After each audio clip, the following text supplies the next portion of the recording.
ဒါအာရှပစိဖိတ် freestyle ပြိုင်ပွဲ semi final မှာမလေးရှားနဲ့ဂျပန်နဲ့တွေ့တဲ့ battle ဖြစ်ပါတယ်ပထမဆုံး round ကိုမလေးရှား freestyle လာဖြစ်တဲ့ Zilmi ကစမှာဖြစ်ပါတယ် Zilmi ကမလေးရှား champion ဖြစ်ပြီးတော့ round ဆောက်ကို head coach train နဲ့ဆက်လိုက်ပေမဲ့ first try မှာမရလိုက်ပါဘူးဒါပေမဲ့နောက်တစ်ချိန်မှာတော့3ငါ white တဲ့3 rep trick ကြီးကိုရလိုက်ပါတယ်အဲ့နောက်မှာ AACC ပဲ combo ဆက်လုပ်ပြီးတော့နောက်တစ်ချိန်3 rep trick ကိုလုပ်ခဲ့ပေမဲ့မရလိုက်ပါဘူးဗျာအမတ်တော်တော်များများရမယ် lower trick ကိုလုပ်ပြီးတဲ့နောက်မှာ acrobatic trick နဲ့ round ကိုအဆုံးသတ်ဖို့လုပ်ပါတယ်ဒါပေမဲ့ဘောလုံးကိုလွတ်သွားပြီးတော့ပထမဆုံး round မှာ Zilmi အတွက် drop နည်းနည်းများသွားခဲ့ပါတယ်အခုလာမှာတော့ဂျပန် Aki ဖြစ်ပါတယ် Aki ရောဆောင်ရွက်မြင့်တဲ့ freestyle လာဖြစ်ပြီးတော့သူသုံးတဲ့ကွက်တရားရော break dance ကနေရများလောက်ထင်ရပါတယ်ကျွန်တော်ရှင်းပြနေရတဲ့ Aki ရဲ့ skill ကိုတစ်ချက် show လိုက်ပါဦး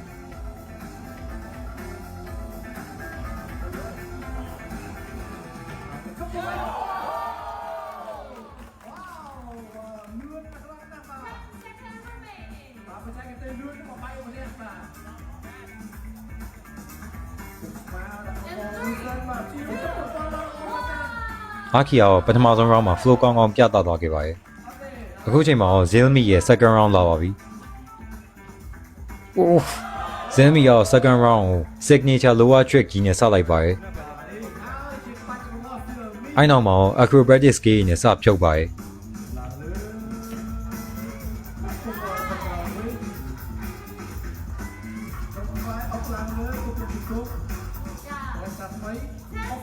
ဒီဘက် handstand ထောက်နိုင်တဲ့ core strength ကြီးအောင်ဆောင်ရွက်မိုက်ပါတယ်ပထမ round တက်ဆိုင်ရင်တော့ Zilmi ရဲ့ဒုတိယ round ပိုကောင်းတယ်လို့ပြောလို့ရပါတယ်အာခီယာကို ACC ပဲတုံးလုံးသွားခြင်းမရှိဘဲနဲ့ second round ကိုစဖို့လုပ်ပါတယ် second round မှာလည်းဘယ်လို flow တွေနဲ့ဖြုတ်မလဲဆိုတော့ကိုယ်တိုင်ပဲကြည့်ကြည့်လိုက်ပါဦး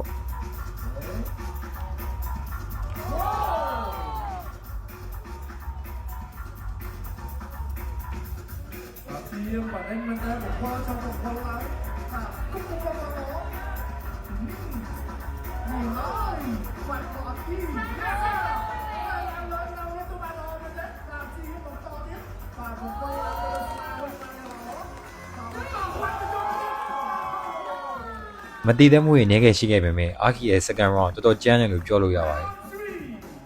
အာခီယာတော်တော်မိုက်တဲ့ round ကိုပြသပြီးတဲ့နောက်မှာတော့ Zilmi တစ်ခုခုလုံးပြမှာရပါအောင်ဒီအချိန်မှာ Zilmi တစ်ခုခုလုံးမပြရင်အာခီအတွက်ကပို့ပြီးတော့အသာစီးရနေမှာပါ Zilmi ရောနောက်ဆုံး round မှာလည်းဆောင်းရမ်းကျန်းတဲ့ lower trick ကိုပြဖို့လုပ်ပါတယ်ဒါပေမဲ့ကံမကောင်းစွာနဲ့ပဲနောက်ဆုံး test ကြီးကိုမမိလိုက်ပဲဖြစ်နေပါတယ်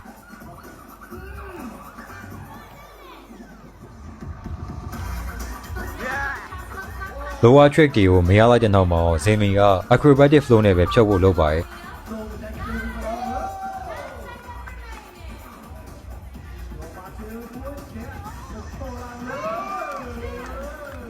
ဒါပေမဲ့နောက်ဆုံး round မှာလည်း Zilmi အတွက်အဆုံးသတ်မလှခဲ့ပါဘူး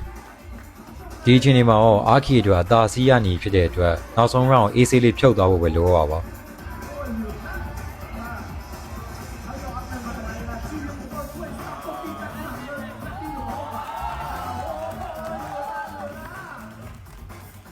ဒါမဲ့ဆရာသမားဆောင်းရမ်းကျန်းတဲ့ကွက်ကြီးထပ်ပြပါရဲ့